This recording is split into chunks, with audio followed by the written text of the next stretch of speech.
I thought he was just another passenger. I had no idea. Everyone on this train serves a purpose. I was about to discover mine. He wasn't a businessman. He was a predator. You should have stayed down. I was never good at following orders. The express rails hummed beneath her feet as midnight approached, carrying a woman with a secret in her pocket and a man whose presence silenced every conversation in the car, until the doors sealed shut and 3 bodyguards in charcoal suits positioned themselves at the exits, their eyes fixed only on him. The cabin lights cast amber shadows across polished leather seats. Sienna Cross sits 3 rows back, fingers pressed against the window as the city skyline bleeds into darkness. Her navy blazer is immaculate, pressed, professional, controlled, but her eyes betray her. They move too quickly. Scanning. Always scanning. The tablet in her lap displays encrypted files she shouldn't possess, and the slight tremor in her jaw suggests she knows exactly how much danger that knowledge is worth. She doesn't notice him at first. The man across the aisle wears silence like armor, a charcoal suit tailored so precisely it seems to cut him from shadow itself. His dark hair is swept back from a sharp, sculpted face, and his expression is blank, almost absent, as though his mind operates in a dimension the rest of them cannot access. His hand rests on the golden armrest, perfectly still. Patient. The kind of stillness that doesn't come from peace, it comes from power so absolute it has nowhere left to prove itself. When the train accelerates through the tunnel, the lights flicker once. That's when she feels it. His gaze. Not aggressive. Not hunting. But noticing. Sienna's breath catches. She turns just enough to meet his eyes, dark, assessing, ancient in a way that doesn't match his sharp features, and in that fraction of a second, she understands, this man is not a passenger. He is the reason the bodyguards are here. He is the reason the cabin feels like a sealed interrogation room traveling at 140 miles per hour. The express rails hummed beneath Sienna Cross's feet as midnight approached, carrying a woman with a secret in her pocket and a man whose presence silenced every conversation in the car, until the doors sealed shut and 3 bodyguards in charcoal suits positioned themselves at the exits, their eyes fixed only on him. The cabin lights cast amber shadows across polished leather seats. Sienna sat 3 rows back, fingers pressed against the window as the city skyline bled into darkness. Her navy blazer was immaculate, pressed, professional, controlled, but her eyes betrayed her. They moved too quickly. Scanning. Always scanning. The tablet in her lap displayed encrypted files she shouldn't possess, and the slight tremor in her jaw suggested she knew exactly how much danger that knowledge was worth. She didn't notice him at first.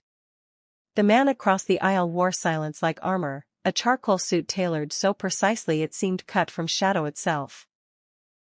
His dark hair swept back from a sharp, sculpted face, and his expression remained blank, almost absent, as though his mind operated in dimensions the rest of them could not access. His hand rested on the golden armrest, perfectly still. Patient. The kind of stillness that didn't come from peace, it came from power so absolute it had nowhere left to prove itself. When the train accelerated through the tunnel, the lights flickered once. That's when she felt it. His gaze. Not aggressive. Not hunting. But noticing. Sienna's breath caught. She turned just enough to meet his eyes, dark, assessing, ancient in a way that didn't match his sharp features. And in that fraction of a second, she understood, this man was not a passenger. He was the reason the bodyguards were here. He was the reason the cabin felt like a sealed interrogation room traveling at 140 miles per hour. She forced herself to look away first, a small victory that felt hollow. Her hands trembled as she closed the tablet. The encrypted files containing proof of international arms trafficking, shell corporations disguised as legitimate shipping ventures, and financial records that connected to people powerful enough to make investigators disappear, all of it suddenly felt like a grenade she was holding without knowing the timer. The man didn't look away. The hours melted into the rhythm of the rails. Sienna's body had been running on coffee and adrenaline for 72 hours straight. The audit that was supposed to take 2 weeks had unraveled into something far more sinister, and she'd made the mistake of actually looking closer instead of filing the standard report and collecting her 6-figure paycheck. Now the insomnia was catching up. Her eyes grew heavy. The leather seat was expensive enough to be uncomfortable, pushing her head toward an angle she couldn't maintain. She kept jerking awake, kept forcing herself to stay vigilant, but the train's gentle sway was working against her desperation to remain alert. Her vision blurred. The man across the aisle faded into the dimness of the cabin. At some point, she would never remember the exact moment, she stopped fighting the weight. Her head tilted. And impossibly, without thought or intention, she found herself leaning toward him, her shoulder brushing against his in the space between their seats. The moment her weight settled against him, the entire cabin seemed to hold its breath. The 3 bodyguards shifted. One of them moved his hand toward his jacket. But the man in the charcoal suit simply remained perfectly still, his dark eyes fixed on the window as if nothing had changed. As if a strange woman hadn't just fallen asleep on his shoulder like they were intimate strangers on a commuter route instead of 2 people who'd never spoken. Sienna's breathing deepened. In sleep, her face relaxed, losing the sharp edges of her vigilance. Without the constant movement of her analytical eyes, she looked younger. Vulnerable. The kind of vulnerable that suggested she'd been running toward something dangerous without fully understanding what she was running toward. The man's jaw tightened almost imperceptibly. His hand, the one that had been resting on the armrest, shifted. For a moment it seemed like he might reach toward her. Instead, he made a small gesture, barely a flicker of his fingers, and the bodyguard nearest the door touched his ear, speaking quietly into a concealed comm unit. By the time the train began its descent into the terminal station, 40 minutes of pre-dawn silence had passed. The man's shoulder had become her anchor, and she hadn't stirred once. The screech of brakes jolted her awake. Sienna's eyes snapped open, and for one disorienting moment, she didn't recognize where she was or whose shoulder had been supporting her head. The realization hit like cold water. She straightened immediately, her entire body flushing with heat and humiliation. I apologize. I didn't, the words scattered like startled birds. The man turned to face her fully for the first time. This close, his features were even more precisely carved, as though he'd been designed by someone who understood that true power didn't need to shout. His dark eyes examined her with an intensity that made her feel like he'd already read every secret she'd been keeping. No apology necessary, he said quietly. His voice was measured, controlled, with an accent she couldn't quite place, something European, something old-money aristocratic. You needed rest. The casual way he said it, as though it was the most natural thing in the world for a stranger to offer her shoulder as a pillow, made her deeply uneasy. The train pulled into the station with a final metallic groan. Through the window, Sienna could see the pre-dawn murk of the platform, and then, something that made her mouth go dry. Black SUVs. At least 4 of them, lined up outside the station's private exit.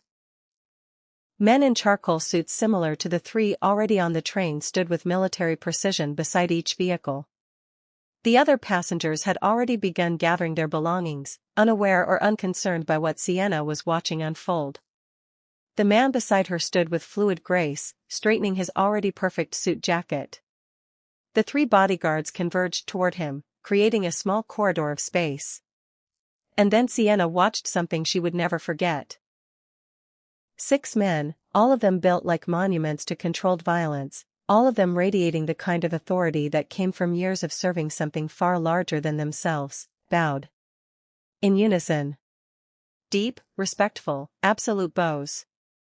Boss, the nearest one said, his voice steady and deferential. The man in the charcoal suit simply nodded, acknowledging their respect with the barest movement of his head.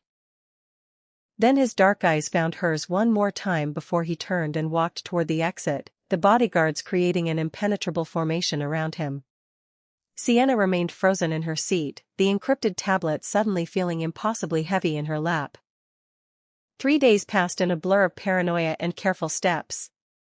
Sienna had gone to ground in a small apartment in the arts district, refusing to return to her firm's offices, ignoring calls from her supervisor, and triple-checking every lock on every door.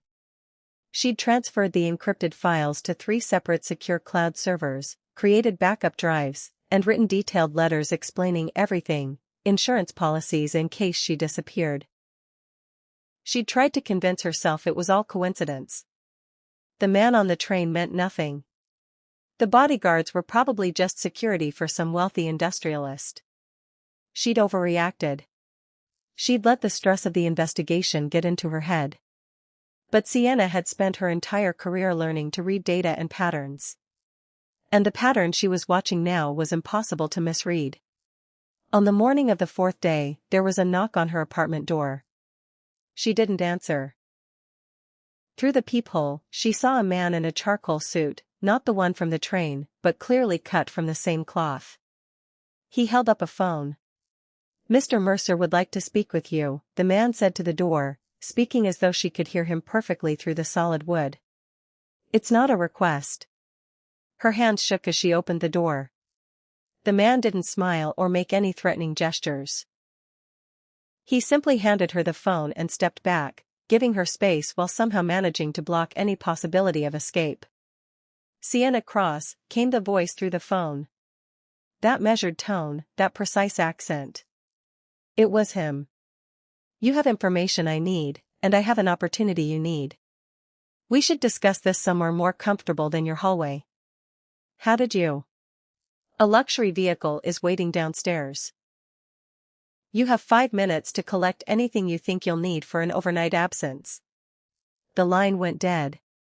The town car that pulled up to her building was the color of expensive anonymity, dark gray, tinted windows, the kind of vehicle that disappeared into traffic like smoke. Sienna sat in the back seat alone, her tablet and a small overnight bag at her feet, as it wove through the city streets with practiced efficiency. She tried to track the route, tried to map where they were going, but the precision of the vehicle's movements made it clear that whoever was driving knew she'd be trying. When they finally stopped, it was at a high-rise in the financial district. Sienna recognized it immediately, the Mercer Building, a 40-story monument of dark glass and steel that she'd always assumed was just another corporate tower. The car descended into an underground garage. The doors opened to reveal a private elevator guarded by 2 more suited men who looked at her with expressions of perfect neutrality. The elevator ascended in silence. Sienna's heart hammered against her ribs. When the doors opened, she stepped directly into an office that occupied at least an entire floor. Floor-to-ceiling windows displayed the city waking up in shades of gold and amber. The space was minimalist, expensive furniture that looked like it had never been actually used, art on the walls that was probably worth more than her annual salary, and at the far end, sitting behind a desk that was less furniture and more a statement of power, was him. "Welcome," he said simply. "I'm Adrian Mercer." He gestured to the chair across from him. She sat, acutely aware of how small and exposed it made her feel. "You've been asking questions about Mercer Global," he continued, his dark eyes never leaving hers. "Questions that have attracted attention from people who don't appreciate scrutiny. And apparently, you found things that matter enough to be terrified about." He paused. "Which means you're either remarkably brave or remarkably foolish. I haven't decided which yet." Sienna's mouth was dry. "I was conducting an audit." "Standard financial review." "You were conducting a standard audit," Adrian agreed, his tone suggesting he found this amusing. "Until you found evidence of international arms trafficking, illegal currency transfers, and connections to at least 3 countries whose governments would very much like to deny our existence. You found enough to destroy an empire. So now you have a choice." He leaned forward slightly, and the movement carried a weight that seemed to compress the air in the room. "You can walk out that door, return to your firm, and file the report that will destroy you the moment you submit it. Because the people behind those shell corporations don't take kindly to exposure. Or," he said, and his dark eyes seemed to glitter with something that might have been amusement or might have been something far more dangerous, "you can come to work for me. I need someone with your particular skills." I need someone who can find the rot in my organization and help me clean it out. And I need someone I can trust to do it without trying to expose me in the process. Why would I? Because I'm offering you $5 million, complete protection, and the opportunity to actually use your intelligence for something that matters. He settled back in his chair. Also because the alternative is significantly shorter-lived. Sienna's hands were trembling. She clasped them together in her lap. What exactly are you asking me to do? Find the person inside my organization who's leaking information to my competitors. Find them and prove it. Everything else will follow. The investigation began in the archives, deep in the building's lower levels where servers hummed in climate-controlled silence, and security was so absolute that Sienna half expected armed guards to appear if she took a breath too loudly. Adrian had given her complete access to Mercer Global's financial records, communications, internal structures, everything. It was a test, she realized. He was watching to see if she'd use the access to try to expose him or if she'd do exactly what she'd been hired to do. She did her job. It was the only way she knew how to keep herself alive. The days blurred into weeks. Sienna moved through encrypted files and corporate communications, building a map of information flow, identifying who had access to what, following the digital breadcrumbs of someone who was very good at covering their tracks but not quite good enough to hide from someone who'd learned to see what others missed. She saw Adrian in the hallways sometimes. He would nod in greeting, that same precise acknowledgement from the train. But mostly he let her work. He'd appear sometimes as she was deep in analysis, bringing her coffee at 3 a.m, asking questions that showed he understood far more about the investigation than she'd realized, occasionally offering observations that pointed her toward angles she hadn't considered. And despite everything, despite knowing he ran an empire built partially on violence and corruption, despite the casual way he admitted to things that would destroy lesser men, despite the absolute certainty that she should be terrified of him, Sienna found herself noticing the way his dark eyes focused when he was thinking, the precision of his movements, the intelligence that operated at a level she'd rarely encountered in another person. It was dangerous. Everything about Adrian Mercer was dangerous. But danger, she was beginning to understand, wasn't the worst thing that could happen to her. Being forgotten was worse.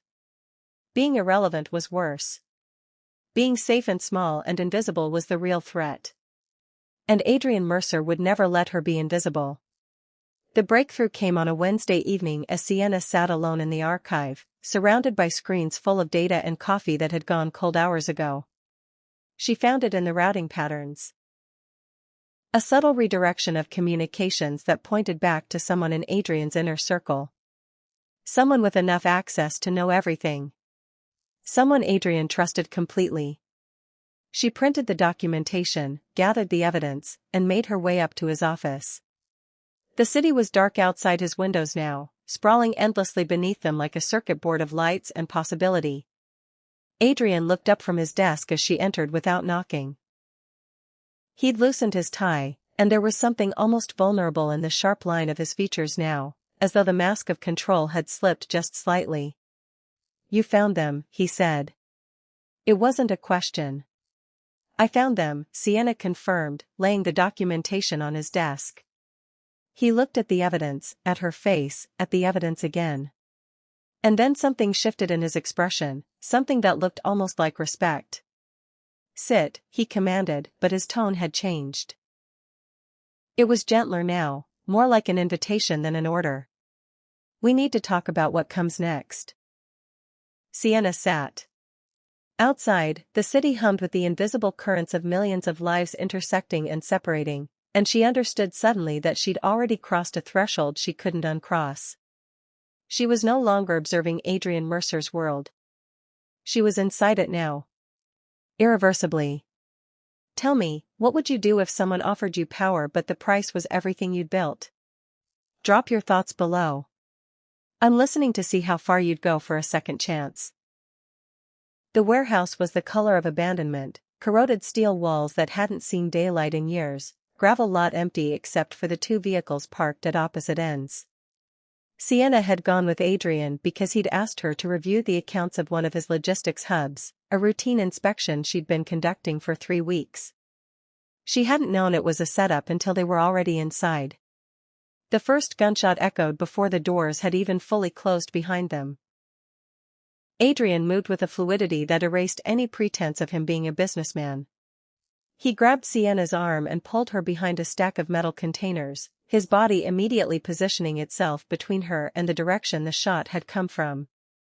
The dark of the warehouse swallowed them almost completely, lit only by thin lines of light cutting through gaps in the corroded walls.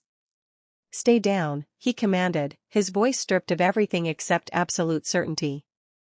"Don't move. Don't look." But Sienna couldn't help looking. Through a gap between containers, she watched as at least a dozen armed figures emerged from the shadows of the warehouse, professional mercenaries. She could tell by their formation, their equipment, the way they moved like a coordinated organism rather than individual men. Adrian stepped out from behind their cover. The transformation was instantaneous. The composed businessman vanished, replaced by something that moved like violence itself given human form. The first mercenary who advanced on him learned immediately that the tailored suit and controlled voice concealed something considerably more dangerous. Adrian moved without wasted motion, every strike precise, every movement economical, and within seconds, the first 2 attackers were on the ground, unable to stand. But there were too many. Even someone as capable as Adrian couldn't fight a dozen trained soldiers indefinitely. A mercenary broke formation and moved towards Sienna's position. She didn't think. The survival instinct that had kept her alive during the investigation took over. She grabbed a rusted piece of rebar from the ground and swung it with everything she had, connecting with the man's shoulder hard enough to make him stumble. It wasn't much, but it was enough to buy Adrian a fraction of a second, time he used to close the distance and eliminate the threat. The fighting lasted perhaps 3 minutes. It felt like hours. When it ended, Adrian was breathing hard, blood on his suit, mostly not his, and 5 mercenaries were unconscious or severely injured. The others had retreated, disappearing back into the industrial darkness from which they'd come. Adrian turned to Sienna immediately, his dark eyes scanning her for injuries with an intensity that suggested he would personally dismantle anyone who'd hurt her. "Are you hurt?" "No." No." She was shaking, her entire body flooded with adrenaline and the reality of how close to death she'd just come. Adrian's jaw was tight. He pulled out his phone and made a call without bothering to step away, his voice cutting through the warehouse darkness like a blade. "Find out who authorized the hit. I want names. I want to know who paid them and who gave them this location." He paused, listening. "And prepare the private estate. We're not returning to the city tonight."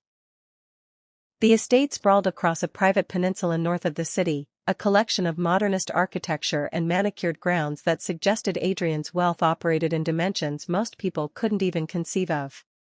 Sienna had been brought to a guest suite on the 2nd floor, cream and gray minimalism, a bed that felt like sleeping on clouds, and a bathroom with everything she could possibly need for an overnight stay. She couldn't sleep.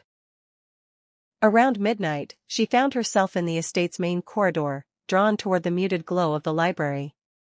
The doors were open, and Adrian was inside, standing at a floor-to-ceiling window that overlooked the ocean. He'd changed out of his blood-stained suit into dark trousers and a cream linen shirt, and without the formal armor of his business wear, he looked younger and infinitely more vulnerable. "Couldn't sleep either?" he asked without turning. She stepped inside. "Who were they?" "Mercenaries hired by people who want to dismantle my organization." He turned to face her. "The question isn't who they were. It's who authorized the hit. Someone inside my empire gave them access, gave them timing, gave them confidence that they could get close enough to succeed." "The mole," Sienna said. "Yes. But not the one you found." Adrian moved to the bar and poured 2 glasses of amber liquid, something expensive, something that probably had a pedigree older than most nations. He handed one to her. "The person you exposed was a low-level operator. Useful, but not high enough to orchestrate an ambush like that. Which means I have at least one more traitor I haven't found yet. Which means I put you in danger without knowing the full scope of the threat. He turned away, his voice dropping. My father built this empire on violence and fear. Every business decision was made with the implicit understanding that failure resulted in elimination. He had no partners, only subordinates. No trust, only control. Adrian paused, looking out at the dark ocean. When he died, I inherited everything, the money, the power, the infrastructure. But I inherited his methods too, and I didn't realize how completely I'd absorbed them until tonight, when I almost got you killed using his playbook. Sienna set down her drink untouched. You saved my life.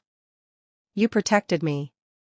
Because I'm capable of violence, Adrian said flatly. That's the only reason. My father taught me well enough that I can move between threat and resolution without hesitation. But that's not a virtue, Sienna. That's a disease. And I'm beginning to understand that I've been sick for a very long time. He turned to face her fully, and the vulnerability in his dark eyes was so profound, so carefully concealed most of the time, that she could barely look at it. I want to be different, he said. I want to build something that doesn't require the constant threat of violence to maintain. I want to create an empire that doesn't consume everyone around it. And I don't know if that's possible. But I know I can't do it alone. Sienna moved closer. What are you asking? I'm asking you to help me dismantle this the right way. Not by running, not by hiding, but by exposing every corrupt element, every person who benefits from the violence, every system built on fear. I'm asking you to help me transform Mercer Global into something legitimate. Something that matters. You're asking me to help you destroy yourself, Sienna said. I'm asking you to help me rebuild myself. He met her eyes. The question is whether you trust me enough to try. The silence between them was profound. Outside, the ocean crashed against stone, relentless and ancient. I want to, Sienna said finally. But I need proof that you're serious. I need proof that this isn't just another manipulation. Adrian nodded slowly. Then we start tomorrow. We find the remaining mole. We document everything. And we turn it all over to the authorities. The investigation led them through layers of corporate structure that made the previous work seem elementary. Someone high-level, someone with Adrian's complete trust, had been systematically funneling information to a rival syndicate. The problem was that Adrian's inner circle was small and carefully chosen. Everyone in it was supposed to be absolutely loyal. It took Sienna 5 days of meticulous work to find the connection. A personal assistant with 2 decades of service, someone Adrian had known since childhood, someone whose family had been protected by Adrian's father. The betrayal, when exposed, was almost worse than the active threat. But it was the money trail that led somewhere unexpected. The payments weren't coming from rival syndicates. They were coming from a corporate account that Sienna recognized immediately. Her old firm. The company she'd been auditing when this entire nightmare began. She found Adrian in his office late that evening, staring at the same documentation she'd just handed him. Your CEO, he said quietly. The man you reported to directly. Richard Ashford, Sienna confirmed. Her voice felt hollow. She'd been working for him when she discovered the corruption. She'd been willing to risk everything to expose it, but only because she'd believed the threat was external. Learning that it had originated from inside her own organization, that her own boss had been the architect of everything, felt like a betrayal so fundamental it threatened to shatter her understanding of reality. He wanted your audit shut down, Adrian said, his mind already working through the implications. You were getting close to something that threatened him. So he worked through my organization to distract me, to create enough internal chaos that I'd stop asking questions about my own business. And by proxy, he ensured that your investigation would become complicated enough that you'd abandon it. He knew you'd notice the corruption eventually, Sienna said. So he got to it first. He positioned himself as the one solving the problem instead of me being the one discovering it. Which means, Adrian said, standing up, that he's not just a criminal. He's someone who plays several moves ahead. He's someone dangerous. The private express train cut through the blizzard like a knife through white silence. Sienna stood in the observation car, watching the snow accumulate on the track behind them as the storm intensified into something almost supernatural. They'd boarded 3 hours ago as part of Adrian's plan to draw out the remaining threats, to create a situation where everyone moved openly instead of in shadows. It had worked. Too well. The attack came as they passed through a remote mountain pass. Mercenaries again, but more numerous this time, and coordinated in a way that suggested professional military training. They moved through the train methodically, securing cars and eliminating security personnel with brutal efficiency. Adrian was in the forward car with his security team. Sienna was trapped in the observation car with no way forward and no way back. She could hear the sounds of fighting, gunshots and shouts muffled by the steel walls, but she was forced to watch them happen without intervention, trapped behind locked doors while the train's interior became a battlefield. The panic that threatened to overtake her was almost as dangerous as the mercenaries themselves. Think. Analyze. Do what you do best. Sienna moved through the train car, running her hands along the walls, familiarizing herself with the layout. The observation car was primarily transparent, windows and open space designed for luxury rather than tactical defense. But it was also connected to the engine through the forward service corridor. And the service corridor had an emergency override system. She found the panel behind a decorative wall panel. The mechanism was mechanical rather than digital, a safety system designed to work even if the train's power was compromised. Sienna pulled the lever, and the service door hissed open just as gunfire erupted in the car behind her. The corridor was narrow and dimly lit, with the rhythmic percussion of the train's wheels on the tracks echoing off metal walls. Sienna moved forward carefully, her eyes adjusting to the darkness. If she could reach the engine, if she could override the acceleration controls, she could force the train to slow. A slower train meant the mercenaries would be easier to contain, easier to defend against. Behind her, she heard the reinforced door to the observation car explode inward. She ran. The engine car was sealed, but not impenetrably. Sienna located the manual access panel and forced it open, dropping into the engine compartment where the train's mechanics hummed and vibrated in the darkness.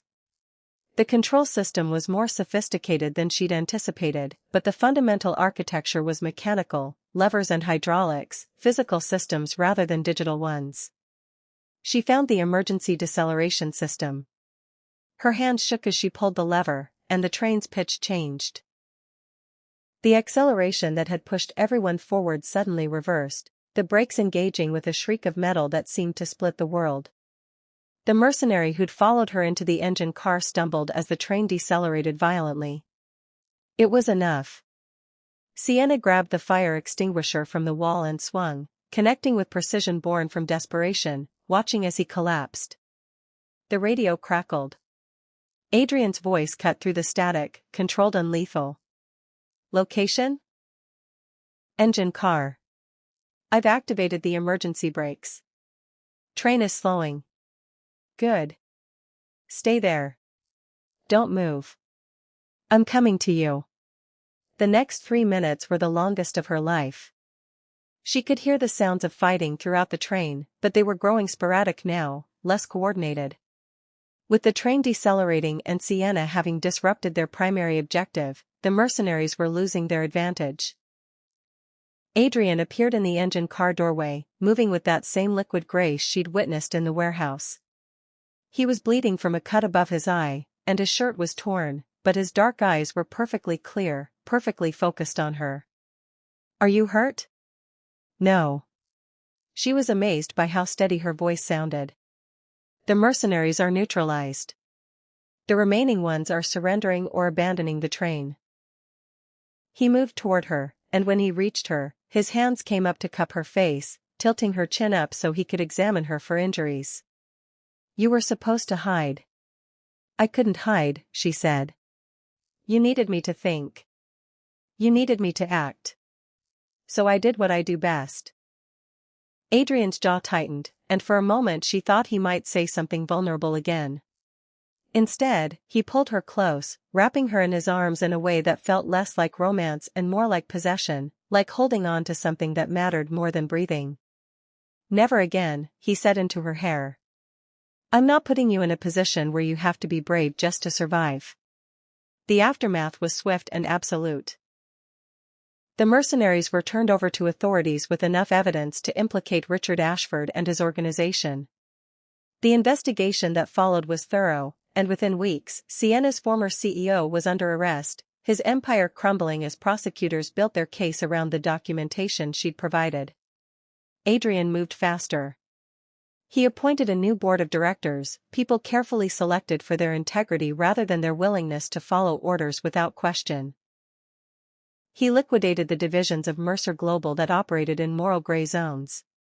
He restructured the entire organization from a syndicate built on fear into a legitimate security and logistics firm built on actual competence and client value. It would take years to complete the transformation.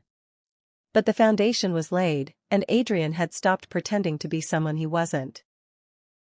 2 months after the train, on a cold night when the city sprawled beneath clear skies and stars, Sienna stood beside Adrian as he received a new client, a legitimate one, the kind of business relationship that required only knowledge and strategy rather than implicit threats. When the meeting ended and the client left his office, Adrian turned to her. I'm offering you a partnership, he said. Not employment. Not subordination. A true partnership. Co-director of operations. Equity stake. Decision-making authority on anything that affects organizational structure. You're offering me half your empire, Sienna said. I'm offering you everything I've rebuilt to be. Adrian stepped closer. I'm offering you the only thing worth offering someone you love, the chance to build something with me that's better than what I had before. The chance to be equal instead of protected. Sienna looked out at the city lights spreading endlessly beneath them, at the possibilities they represented, at the new beginning they promised. Then I accept, she said. Adrian reached for her hand, and for the first time since she'd met him, his expression carried no masks, no careful control. Just the raw clarity of someone who'd been broken down to his foundation and chosen to rebuild himself into something better. Together, they walked toward the elevator.